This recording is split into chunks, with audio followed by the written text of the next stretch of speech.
Marvel Legends, Spider-Man Retro Wave, but not really.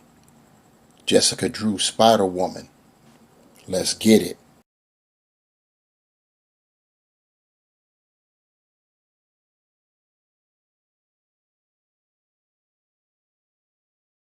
What is good, my peeps? It's the Ruckus back at you again. We're here with number 3 in our march and rollout of the Spider-Man Retro Wave, but not really, aka the Ben Reilly Wave, as I like to peg it, since we've gotten 2 Ben Reilly figures in the same wave, which is incredible.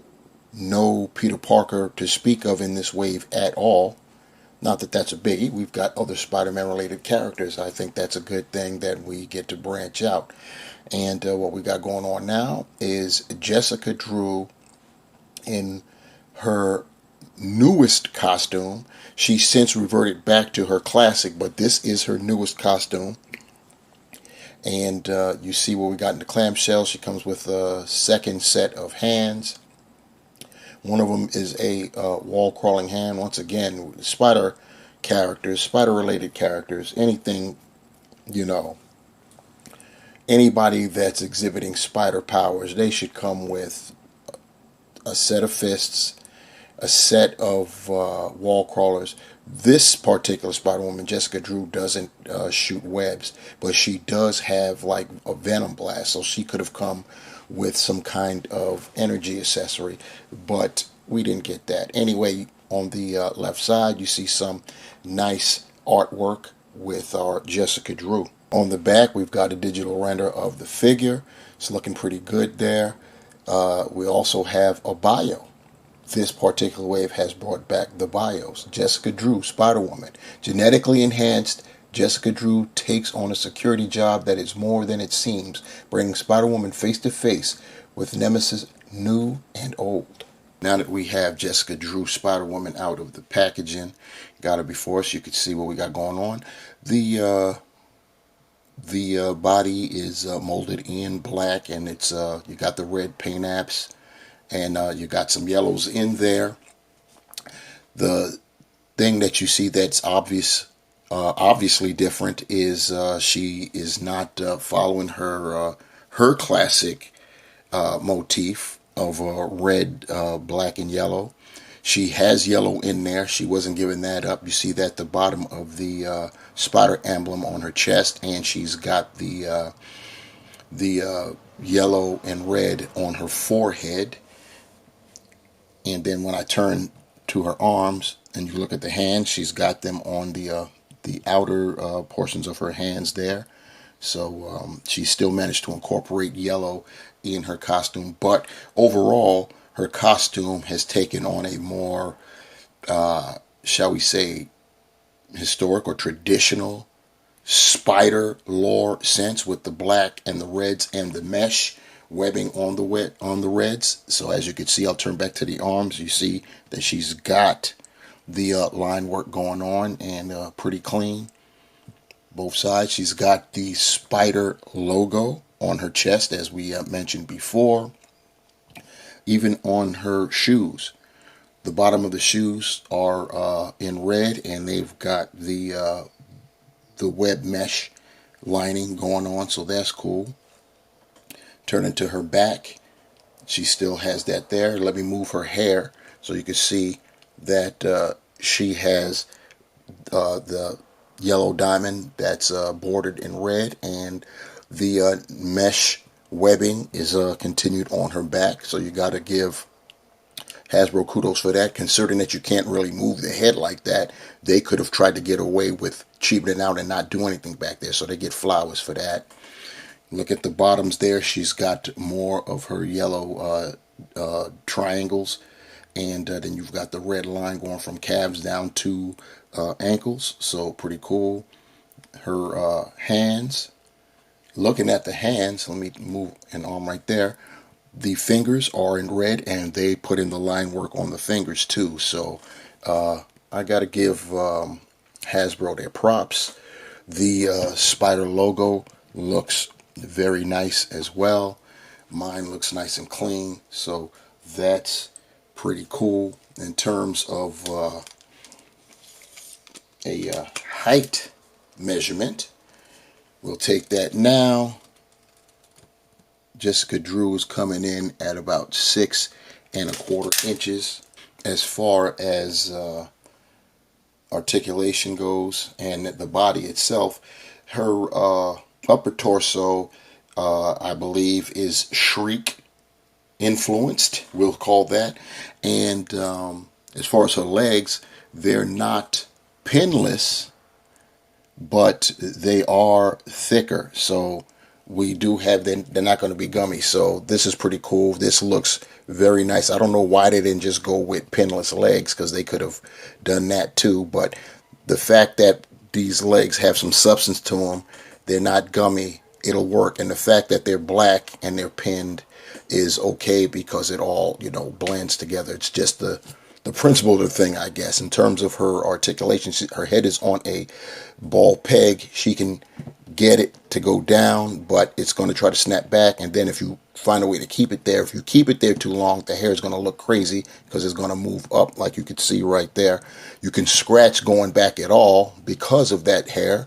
She can get some left and right in there, and she can get some tiltage.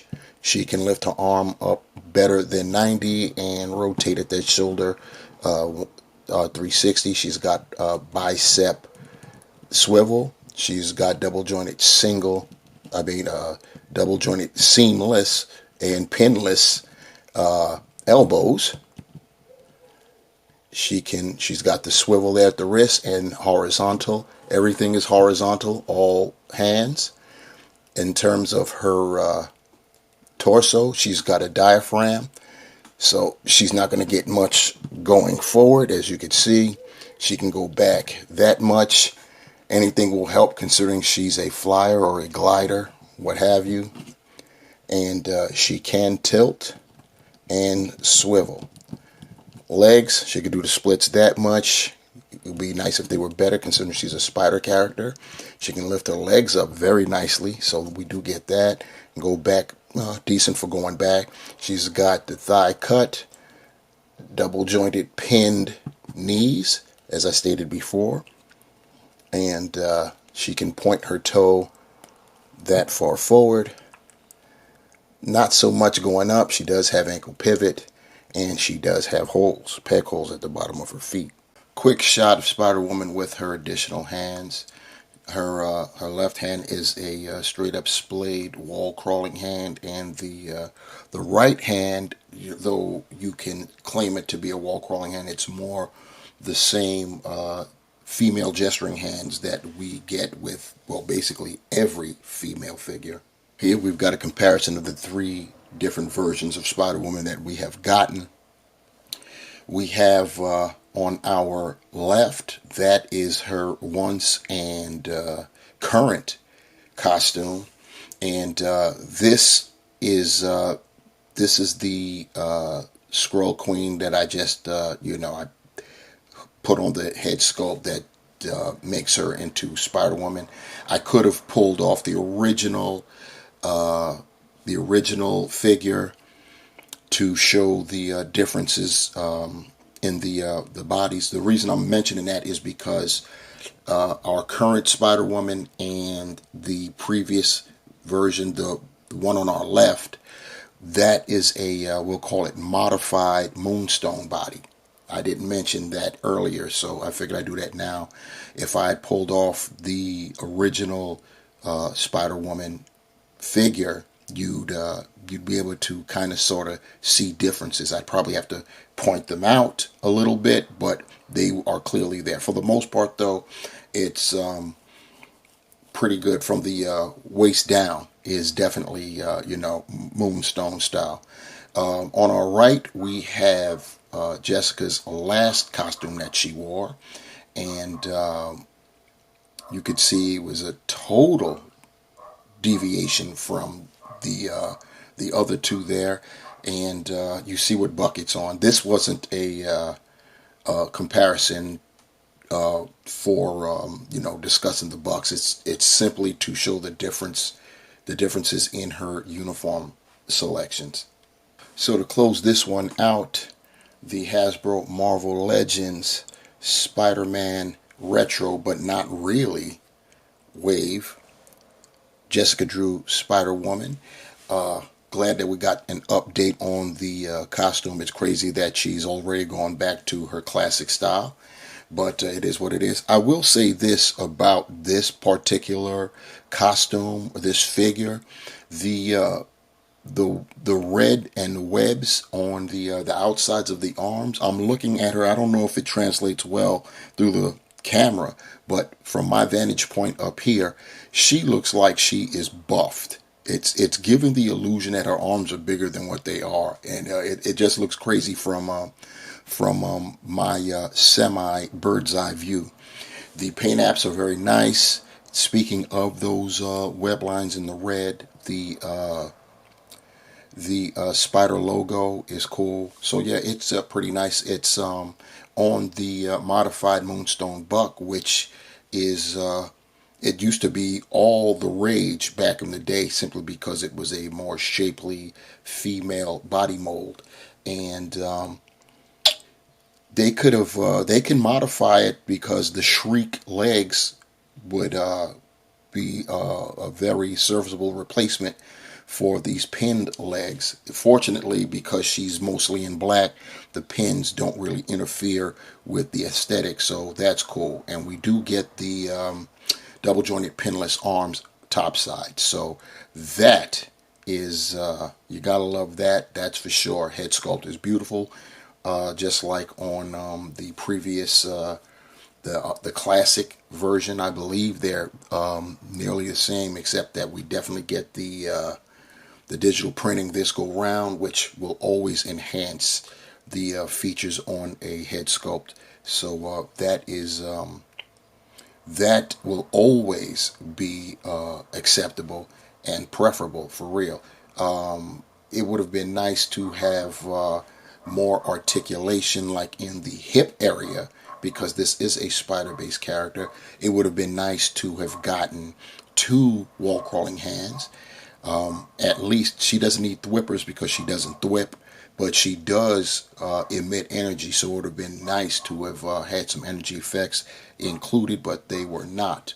You all know what Hasbro is about with their Marvel Legends line these days, and the lack of accessories that we've been getting. It is what it is.